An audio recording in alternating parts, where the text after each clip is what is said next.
Still at a superficial level of understanding the landscape of eVTOL startups and the global low altitude economy, I'm going through a lot of the electric aircraft startups PGC. That is social media speak for professional generated content, as opposed to the fan content called user generated or UGC. And it's very striking just how different the tone, style, and narrative between the different world regions is, yet how similar it looks within one region. There are mainly four regions where this innovation in eVTOL is driven forward. That is Europe, the US, China, and the UAE or West Asia, although the latter mostly leads by offering most accommodating legislation, so all the global startups go to the Emirates to try, test, and promote their aircrafts. I may be doing some injustice to Japan, Korea, and other regions which may have eVTOL startups, but for the sake of the culture comparison, three main regions is already more than enough. As you will see, it's not just China being very different from the West.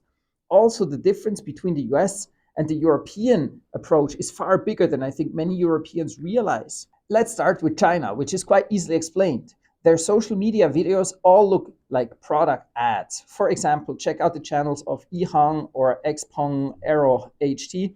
Sleek, well produced, often with upbeat music and no text, or if there's any text, then it's maybe a CEO giving a speech to important people or actors who just act like in a car ad.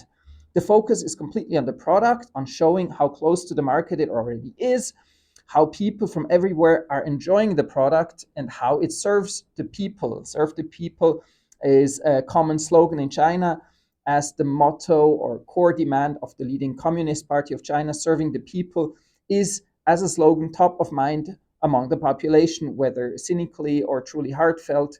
It's a statement you can't escape in China, and the ads reflect this idea. However, they reflect the idea from a technophile, optimistic viewpoint. It's high tech, faceless corporations which make life better for everyone. That is a sentiment that is by no means dystopian in China. It's perhaps a bit difficult to explain to Westerners who are extremely suspicious to corporations in general, and especially to the trope of the faceless, anonymous corporation. It therefore is little surprising that Europeans and American companies would always put the people before the product in their self presentation. Not being the anonymous conglomerate is very important for Western startups and Western audiences. But that's actually where the similarities end. American or USian, so to speak, companies have a very typical lone hero, genius, rebel, the builder approach, as you can find, for example, in the interview with Aleph Aeronautics or the channels of Beta Technologies, Horizon Aircraft, or Archer Aviation. They emphasize the guy driving through the steps on his own, following his vision and big dream, literally saying, I wanted to be a farmer. My parents wanted me to be a lawyer or a doctor, but I said, I want to grow something from nothing. The anti intellectual, the rebel hero succeeding against resistance. Or the garage kids who build stuff together, who don't want to spend thousands of dollars before proving a concept using a smaller model. We instantly can see how this resonates with an American audience. The American dream, the garage founded success stories of American genius from Apple to Google, Dell, Amazon.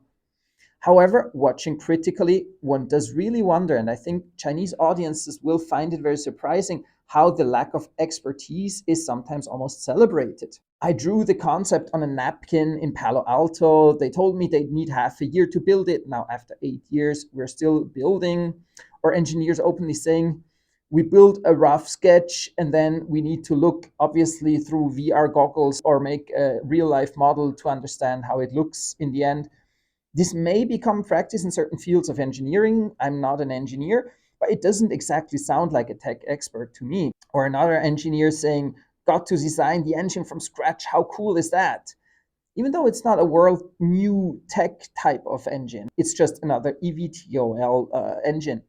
The American viewer hears vision, sleeves rolled up, doer vibes, plus the iron will and determination to keep at it after 8 years.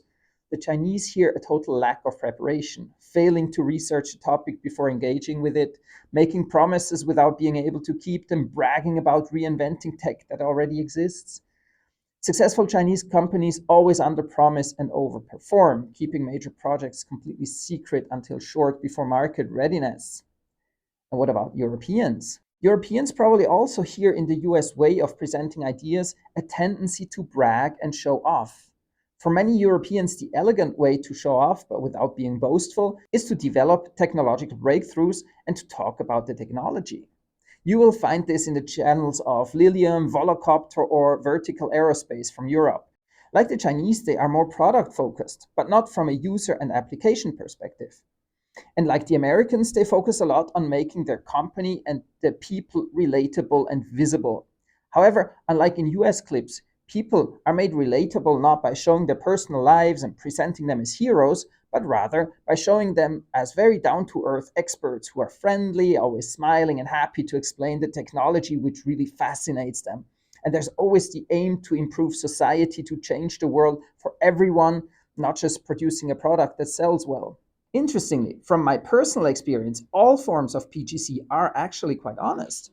There's a big fascination with technology in Europe, and engineers tend to really love optimizing to the max. Sometimes, or even often, European engineers are so focused on perfection, they forget the user needs, the market application, and the purpose of what they are engineering for. As a result, European products are technical marvels but sometimes lack financing. They lack the big vision on how to go to a huge market and a business model on how to generate revenues. Americans are far more focused on personal fame, on being the guy who made it. And while lacking perhaps the expertise personally themselves, they are far better at organizing all the moving parts, get the experts together, and have them create something fast. Move fast, break things, optimize, and think big. The Chinese way is far more prudent than the US way. Experts often have encyclopedic knowledge about the fields they work in, but they also think very, very big.